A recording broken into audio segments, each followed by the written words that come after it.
కూడా అట్లాంటియే కదా.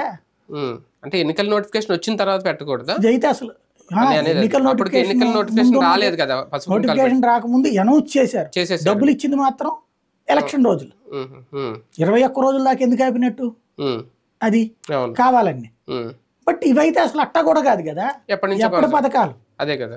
ఇంకోటి షెడ్యూల్ కూడా రాకముందు, ఇంకా మీరు నోటిఫికేషన్ అన్నారు, షెడ్యూల్ కూడా రాకముందు బటన్ నొక్కేశాడు. షెడ్యూల్ ఇంకొక 2 రోజుల్లో రాబోతుంది అనగా చెప్పి మరీ నొక్కాడు ఆ రోజున.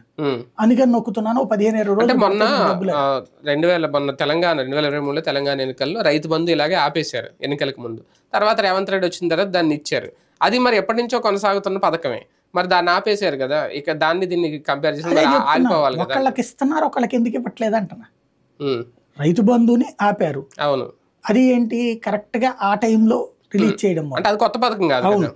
అదే మరి పసుపు కుంకుమ కొత్త పథకానికి ఎట్లా అలౌ చేశారు అంటే చంద్రబాబు గారికి ఒక్కడికే స్పెషలా? ఆయన ఆపలేదు కదా, చిట్ట చివరి రోజు దాకా ఇచ్చారు కదా. అంటే ఏంటంటే ఎవడన్నా కంప్లైంట్ ఇస్తే దాని మీద ఉంటది.